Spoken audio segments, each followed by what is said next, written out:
desperté del coma, y mis padres no estaban. Revisé mi celular, el auto de tu hermana está a tu nombre, paga la deuda antes de morir. Llamé al banco y dije, no pagaré la deuda, embarguen el auto. Al otro día tenía 89 llamadas perdidas. Nunca olvidaré el momento en que abrí los ojos, todo estaba borroso, como si alguien hubiera puesto un filtro opaco sobre el mundo. El pitido constante de una máquina a mi lado me taladraba los oídos, y el olor a desinfectante me quemaba la nariz. Estaba en un hospital, eso lo supe de inmediato. Pero no entendía por qué. Mi cuerpo se sentía pesado, como si alguien hubiera atado pesas a mis brazos y piernas. Intenté mover la cabeza, y un dolor agudo me atravesó el cráneo. ¿Fernando? Una voz familiar rompió el silencio. Era Diego, mi mejor amigo desde la secundaria.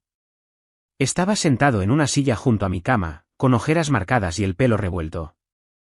Parecía que no había dormido en días. ¿Qué pasó? Mi voz salió rasposa, como si hubiera tragado arena. Diego se acercó, con una mezcla de alivio y preocupación en su rostro. Hermano, estuviste en coma. Un mes entero. Un accidente de auto. ¿No lo recuerdas? Intenté pensar, pero mi mente era un rompecabezas con piezas perdidas.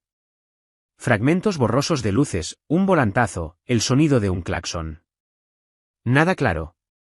Sacudí la cabeza, lo que solo empeoró el dolor. ¿Dónde están mis papás? Pregunté, esperando ver a mi mamá, Isabel, o a mi papá, Marcos, en algún rincón de la habitación. Siempre habían sido de los que hacían un show en situaciones como esta, especialmente si podían usarlo para quedar bien con alguien. Diego bajó la mirada, incómodo. Ellos, vinieron una vez, al principio. Me pidieron que los llamara cuando despertaras. Eso fue todo, una vez. Repetí, sintiendo un nudo en el estómago. Un mes en coma, y mis padres solo vinieron una vez. No debería sorprenderme, pero aún así dolió. Siempre supe que no era el favorito. Ese lugar siempre lo tuvo Mariana, mi hermana menor. La princesa perfecta, la que nunca hacía nada mal, la que siempre conseguía lo que quería. Yo, en cambio, siempre fui el que debía ganarse su aprobación, el que tenía que demostrar que valía algo. Diego me pasó un vaso de agua, y bebí con cuidado. Luego me entregó mi celular, que estaba en una mesa junto a la cama. Esto estaba en tus cosas. Lo dejaron los paramédicos. El celular estaba apagado, con la batería casi muerta. Lo encendí, y después de unos minutos, la pantalla se iluminó, pero no había ni una sola llamada de mis padres, ni de mi hermana, así que decidí llamar a mi padre, pero cuando contestó se me heló la sangre, hasta que por fin se te dio la gana de despertar, dijo enojado, el auto de tu hermana está a tu nombre, paga la deuda rápido. Así sea lo último que hagas antes de morir. Sentí una furia que me quemaba el pecho. Ni un ¿cómo estás?, ni un gracias a Dios que estás vivo. Solo eso. Una orden. Como si mi vida, mi accidente, mi coma, no fueran más que una molestia que les impedía seguir con sus planes. Inmediatamente le colgué sin decir nada, respiré hondo, intentando calmarme. Recordé cómo llegué a esto. Hace un año, mis papás me presionaron para que le comprara un auto a Mariana. Es tu hermana, Fernando, tienes un buen trabajo, ayúdala, decían. Yo trabajaba como contador en una empresa decente, ganaba lo suficiente para vivir bien, pero no para regalar autos. Aún así, cedí. Siempre cedía. Firmé los papeles, puse el auto a mi nombre, y cada mes pagaba las cuotas religiosamente. Mientras tanto, Mariana se paseaba en su carro nuevo, presumiendo en redes sociales, sin darme siquiera las gracias. No voy a pagar ni un peso más, me dije a mí mismo. Llamé al banco desde el celular. La recepcionista fue amable, pero cuando le expliqué la situación, su tono cambió a uno más serio. Le dije sin rodeos, no voy a pagar la deuda del auto. Está a mi nombre, pero no lo uso. Embarguen el carro si quieren, no me importa, ¿está seguro, señor? Preguntó la mujer, sorprendida, completamente, respondí, y colgué. Esa noche, apenas pude dormir. No por el dolor físico, sino por la mezcla de rabia y alivio que sentía. Por primera vez en años, había dicho no a mi familia. Y se sentía bien. Al día siguiente, desperté con el celular vibrando sin parar. Tenía 89 llamadas perdidas. La mayoría eran de mis papás, algunas de Mariana. También había mensajes de voz. Los escuché uno por uno, y cada palabra me hacía hervir la sangre. «Eres un desgraciado, Fernando. ¿Cómo te atreves a dejar que le quiten el auto a tu hermana?», gritaba mi papá en el primer mensaje. «No tienes corazón. ¿Sabes cuánto necesitaba ese carro?», lloriqueaba Mariana en otro. «Eres una decepción, siempre lo has sido», añadió mi mamá, con ese tono de desprecio que también conocía. Pero en lugar de sentirme culpable, como siempre me pasaba cuando me atacaban, sentí algo nuevo, tranquilidad. Por fin veía a mi familia por lo que eran. Unos interesados que solo me querían por lo que podía darles. Y ya no estaba dispuesto a seguir siendo su cajero automático. Diego, que se había quedado conmigo en el hospital, me miró con una sonrisa. «Hermano, creo que les tocaste un nervio, que se pudran», respondí, y por primera vez en mucho tiempo, me reí. 2 días después, mientras seguía internado, mis papás y Mariana aparecieron en el hospital. No vinieron con flores ni con palabras de cariño. Vinieron a gritar. Entraron a la habitación como un huracán, con los rostros rojos de furia. Diego, que estaba conmigo, se puso de pie, listo para intervenir si era necesario. «¿Cómo te atreviste, Fernando?», empezó mi papá, Marcos, con los puños apretados. «Le quitaron el auto a tu hermana por tu culpa. ¿Sabes cuánto lo necesitaba?» Respondí, sentándome en la cama con dificultad. «¿Para qué? ¿Para presumirlo en Instagram?». «Ese auto lo pagué yo, no ella». Ni siquiera me dio las gracias una sola vez. Mariana, que estaba detrás de mis papás, dio un paso adelante. Sus ojos estaban llorosos, pero no me engañaba. Sabía que esas lágrimas eran puro teatro. «Eres un egoísta», gritó. «Siempre has sido un envidioso. Solo porque tú no tienes nada bueno en tu vida, ¿quieres arruinar la mía, envidioso?», repetí, incrédulo. «¿De qué, Mariana? ¿De qué me usen como un banco? ¿De qué mis propios padres no se molestaran en visitarme mientras estaba en coma? Estuve un mes luchando por mi vida, ¿y a ustedes no les importó?». Mi mamá, Isabel, que hasta ese momento había estado callada, intervino con su voz fría y cortante. «No exageres, Fernando, sabíamos que estabas bien, no había necesidad de estar aquí perdiendo el tiempo». «¿Perdiendo el tiempo?». Sentí que algo se rompía dentro de mí. Toda mi vida había intentado complacerlos, ser el hijo perfecto, el hermano generoso. Pero siempre había sido invisible para ellos. Siempre era Mariana la que importaba. «Ustedes nunca me han querido, ¿verdad? Solo me quieren cuando hay algo que sacar de mí, ¿eso no es cierto?», gritó mi papá, pero sus ojos lo delataban. Estaba nervioso, como si supiera que había sido descubierto. «No mientas, papá. Ese mensaje que me mandaste lo dejó todo claro. Paga la deuda antes de morir». «¿Eso es lo que soy para ustedes?». Un cajero automático, el silencio que siguió fue pesado. Nadie respondió. Mariana bajó la mirada, mi mamá se cruzó de brazos, y mi papá solo apretó la mandíbula. Diego, que había estado callado, puso una mano en mi hombro, dándome fuerza. «Váyanse», dije, con la voz más firme que jamás había usado con ellos. «No quiero volver a verlos, no te atrevas a hablarnos así», gritó mi papá, pero ya no le tenía miedo. Por primera vez, me sentía libre. «Fuera», repetí, y señalé la puerta, pero entonces llegó la enfermera encargada y los echó. Se fueron, no sin antes lanzar más insultos y amenazas. Pero no me importó. Sus palabras ya no tenían poder sobre mí. Una semana después de la confrontación con mis padres y Mariana en el hospital, me dieron de alta. Salí del hospital en una silla de ruedas, con Diego a mi lado empujándome hacia su viejo sedán. Mi cuerpo seguía débil, las piernas me temblaban al intentar dar un paso, y el dolor en mi espalda era un recordatorio constante del accidente que casi me mata. Pero mi mente, por primera vez en años, estaba clara como el cristal. Había tomado una decisión, no volvería a ser el banco de mi familia. Cuando llegué a mi apartamento, todo me parecía extraño. como si estuviera entrando a la casa de un desconocido. El lugar estaba cubierto de una fina capa de polvo. Después de un mes en coma, nadie se había molestado en venir a limpiar o siquiera revisar si todo estaba en orden. Diego se ofreció a quedarse, pero le dije que necesitaba estar solo. Quería enfrentar esto por mi cuenta. Me senté en el sofá, con mi laptop sobre las piernas, y empecé a revisar mis finanzas. Durante años, había sido el sostén económico de mi familia, aunque nunca lo reconocieran.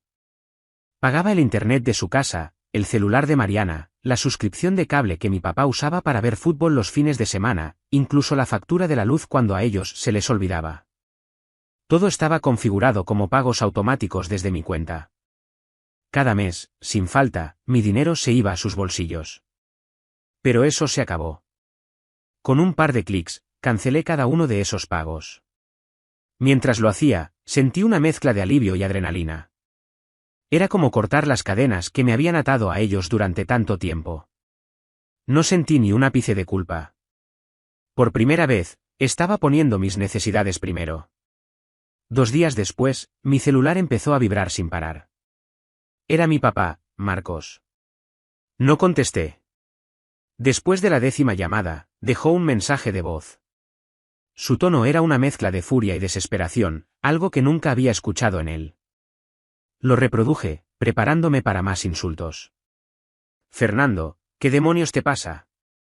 Nos cortaron el internet y el cable. La luz está por cortarse también. No podemos vivir así. Arregla esto ahora mismo, eres el responsable. Escuché el mensaje 3 veces, no porque dudara de lo que decía, sino porque cada vez que lo oía, sentía una satisfacción que no podía explicar. ¿Responsable? ¿Yo? Ellos, que no se molestaron en visitarme mientras estaba en coma, ahora me exigían que siguiera pagando por su vida cómoda. Esa noche, me senté en el balcón de mi apartamento con una cerveza en la mano. No bebía mucho, pero esa cerveza sabía a libertad. Miré las luces de la ciudad, y por primera vez en mucho tiempo, me permití soñar con un futuro que no incluía a mi familia. Un futuro donde yo decidiera cómo gastar mi dinero, mi tiempo, mi energía. Pero al día siguiente todo cambió. Mientras intentaba descansar en mi apartamento, alguien tocó la puerta con fuerza. Era un golpe insistente, casi violento. Abrí, y allí estaban, Marcos, Isabel y Mariana, con los rostros encendidos de rabia. No me dieron tiempo ni a saludar. ¿Qué te pasa, Fernando? Gritó mi papá, entrando sin invitación. Nos dejaste sin nada. Sin internet, sin cable, sin luz. ¿Cómo te atreves? Mariana, con los ojos rojos y el maquillaje corrido, se lanzó contra mí. Eres un egoísta. Primero me quitan mi auto por tu culpa, y ahora esto. No tienes corazón. Mi mamá, Isabel, se quedó en la puerta, con los brazos cruzados y esa mirada de desprecio que también conocía. Siempre has sido un problema, Fernando. Nunca haces nada bien. ¿Crees que esto te hace mejor persona? Me quedé en silencio por un momento, sintiendo cómo la rabia crecía dentro de mí. Pero no era la rabia ciega de antes, esa que me hacía ceder para evitar conflictos. Esta era una rabia fría, calculada, la que me daba fuerza para decir lo que había guardado durante años, ¿que yo los dejé sin nada? Dije, alzando la voz. ¿Y dónde estaban ustedes cuando yo estaba en coma? ¿Dónde estaban cuando casi me muero? Un mes entero, luchando por mi vida, y ustedes vinieron una sola vez. Una. Y solo para pedirme que los llamaran cuando despertara, como si yo fuera una maldita alarma. Mi papá intentó interrumpirme, pero levanté la mano. No, Marcos, déjame hablar. Durante años, me exprimieron como si fuera un cajero automático. Pagué el internet, el cable, el celular de Mariana, la luz de su casa. Hasta le compré un maldito auto a Mariana, a plazos que yo pagaba cada mes. ¿Y qué recibí a cambio? Nada. Ni un gracias, ni una visita cuando estuve al borde de la muerte. Solo un mensaje tuyo, papá, diciendo que pagara la deuda del auto antes de morir. ¿Eso soy para ustedes? ¿Una billetera? Mariana abrió la boca, pero no la dejé hablar. Y tú, Mariana, siempre fuiste la princesa. Todo lo que querías, lo tenías. ¿Alguna vez me agradeciste el auto? ¿Alguna vez te importó lo que yo tenía que sacrificar para pagarlo? No. Solo te importaba presumirlo en tus redes sociales. Y ahora que no tienes mi dinero, vienes a llorarme como si yo te debiera algo. Mi mamá dio un paso adelante, con ese tono condescendiente que siempre usaba para hacerme sentir pequeño. No exageres, Fernando. Somos tu familia. ¿Es tu obligación ayudarnos, mi obligación? Repetí, casi riendo de la incredulidad. ¿Y cuál fue su obligación cuando estuve en coma? ¿Estar conmigo? ¿Preocuparse por mí? No. Su única preocupación era que yo siguiera pagando sus cuentas. Pero eso se acabó. No voy a darles ni un peso más, eres un desagradecido. Gritó mi papá, con los puños apretados. Después de todo lo que hemos hecho por ti. ¿Qué han hecho por mí? Lo corté, mirándolo a los ojos. Dímelo, papá. ¿Qué han hecho por mí, además de hacerme sentir que nunca era suficiente? ¿Además de ponerme siempre por debajo de Mariana? Dímelo. El silencio que siguió fue ensordecedor. Nadie respondió. Mi papá bajó la mirada, mi mamá apretó los labios, y Mariana empezó a sollozar, pero esta vez no me conmovió. Sabía que sus lágrimas eran solo una táctica para manipularme, como siempre, váyanse de mi casa, dije, con la voz más firme que jamás había usado. Y no vuelvan. No quiero volver a verlos, no puedes hacer esto.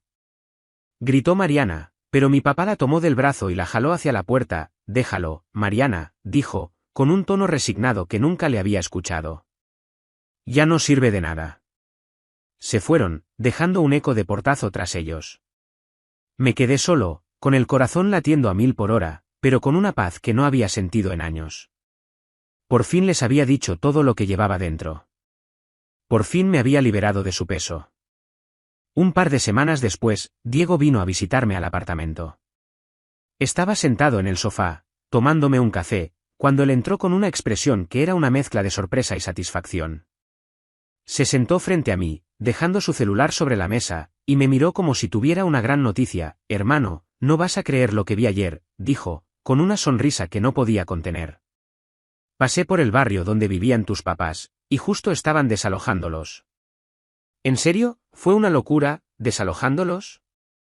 Pregunté, sintiendo un nudo en el estómago, no de culpa, sino de curiosidad. Quería saber cada detalle.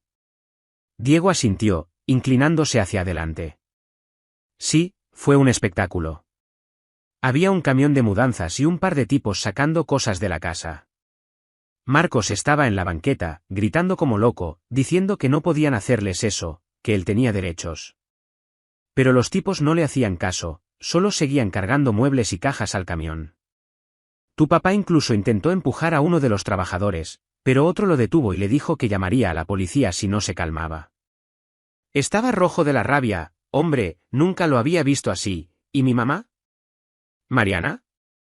Pregunté, imaginándome la escena. Isabel estaba sentada en la acera, llorando a mares, con un montón de bolsas de plástico llenas de ropa a su alrededor. Se veía rota, ¿sabes? Como si no pudiera creer que esto estuviera pasando. Y Mariana, bueno, ella estaba histérica. Gritaba que no tenían derecho, que todo era tu culpa. Llevaba un par de maletas pequeñas, como si solo hubiera podido salvar lo que cabía en ellas. La vi tratando de meter unas cajas de zapatos en el taxi que contrataron, pero no había espacio, y terminó dejando la mitad en la calle. Algunos vecinos estaban mirando desde sus ventanas, otros hasta tomaban fotos. Fue humillante para ellos. Me quedé en silencio, procesando todo. Una parte de mí quería sentir lástima, pero no podía. No después de todo lo que habían hecho. ¿Y a dónde fueron? Pregunté. Escuché que se mudaron a una habitación en un barrio pobre de la ciudad, respondió Diego. Ya sabes, donde las calles están llenas de baches y apenas hay luz por las noches. Al parecer, no tenían ahorros, nada. Sin tu dinero, no pudieron mantener la casa ni pagar las deudas que habían acumulado. Imaginé a Marcos, Isabel y Mariana apretados en una habitación pequeña, sin lujos, sin las comodidades a las que estaban acostumbrados. Mi papá, que siempre presumía de ser el proveedor de la familia, ahora enfrentando la realidad de su fracaso. Mi mamá, que vivía para las apariencias y las reuniones con sus amigas ricas, tragándose la vergüenza de su nueva vida. Y Mariana, la eterna princesa, sin su auto, sin sus selfies en restaurantes caros, sin nada más que su amargura. Me enteré que mi papá, Marcos, que siempre presumía de ser el hombre de la casa, ahora trabajaba como guardia de seguridad en un supermercado, ganando un sueldo miserable. Mi mamá, Isabel, que solía alardear de sus amigas del club de señoras, limpiaba casas en un fraccionamiento de ricos, tragándose su orgullo con cada trapeada. Y Mariana, la princesa, estaba de vendedora en una tienda de ropa en el centro, quejándose del cansancio y del sueldo mínimo que apenas le alcanzaba para comer. ¿Estás bien con todo esto?, preguntó Diego, mirándome con seriedad. Respiré hondo y asentí. Sí, estoy bien. Por primera vez, siento que estoy viviendo para mí. No para ellos. Diego sonrió y levantó su café en un brindis. Por la libertad, hermano. Choqué mi taza con la suya. Por la libertad. Y en ese momento, supe que era cierto. Estaba libre. Libre de las demandas de mi familia, libre de sus desprecios, libre de las cadenas que me habían atado durante tanto tiempo. Y no había nada que pudieran hacer para cambiar eso. Suscríbete para más historias diarias.